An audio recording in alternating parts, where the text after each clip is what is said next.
Tirurangadi today news അപ്ഡേറ്റിലേക്ക് സ്വാഗതം. ചെമ്മാടുകാർക്കിത ഒരു സന്തോഷ വാർത്ത.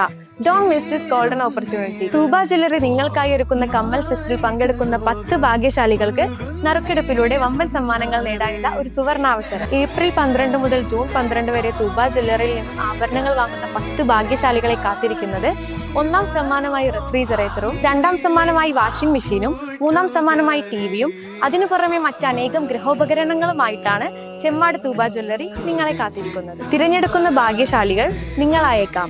ഓഫറുകൾ അവസാനിക്കുന്നതിന് മുൻപ് തൂബ ജ്വല്ലറി സന്ദർശിക്കൂ, സമ്മാനങ്ങൾ സ്വന്തമാക്കൂ. വാർത്തകൾ വിശദമായി. നന്നമ്പ്ര വെള്ളിയാമ്പുറം ഭാഗത്ത് അസുഖം ബാധിച്ച തെരുവു നായ്ക്കൾക്ക് ചികിത്സയും വേണ്ട നടപടികളും സ്വീകരിച്ച നന്നമ്പ്ര വെറ്റിനറി ഡിസ്പെൻസറി. നന്നമ്പ്ര ഗ്രാമപഞ്ചായത്തിൽ വെള്ളിയാമ്പുറം വാർഡ് 14ലാണ് അസുഖബാധിതരായ തെരുവു നായ്ക്കൾ ഉണ്ടായിരുന്നത്. ഇതിൽ പലതും ചത്തൊടുങ്ങിയിരുന്നു. പിന്നാലെ മൃഗസംരക്ഷണ വകുപ്പ് ഇടപെടണമെന്ന നാട്ടുകാരിൽ നിന്ന് ആവശ്യമുയരുകയും കാര്യം വാർഡ് മെമ്പറെ അറിയിക്കുകയും ചെയ്തിരുന്നു. ഇതിനു പിന്നാലെയാണ് ഉദ്യോഗസ്ഥർ സ്ഥലത്തെത്തി അസുഖബാധിതരായ തെരുവു നായ്ക്കൾക്ക് കുത്തിവയ്പ് എടുക്കുകയും തുടർ ചികിത്സ നൽകുകയും ചെയ്തത്. നന്നമ്പ്ര പഞ്ചായത്ത് സെക്രട്ടറിയുടെ നിർദ്ദേശപ്രകാരം Nannambra veterinary surgeon doctor Thasleena M, livestock inspector Praveen S, panchayat vice president NV Moosakutty, doctor Tanur സ്വദേശി ഷഫീഖ്, സലാം, നാട്ടുകാർ എന്നിവരുടെ നേതൃത്വത്തിൽ വെറ്റിനറി സർജൻ അസുഖബാധിതരായ തെരുവു നായ്ക്കൾക്ക് ചികിത്സയും വേണ്ട നടപടികളും സ്വീകരിച്ചു. നായ്ക്കുട്ടികളെ വിശദ പരിശോധന നടത്തുകയും രക്തസാമ്പിളുകൾ ശേഖരിക്കുകയും ചെയ്തിട്ടുണ്ട്. ഇത് മനുഷ്യരിലേക്ക് പകരുന്ന അസുഖമല്ലെന്ന് ഉദ്യോഗസ്ഥർ പറഞ്ഞു.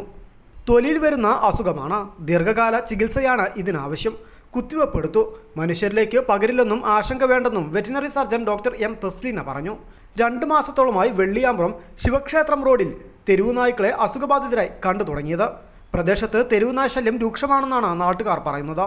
വൈകുന്നേരമാകുമ്പോൾ ഇതുവഴി നടക്കാൻ പറ്റാത്ത അവസ്ഥയാണ്.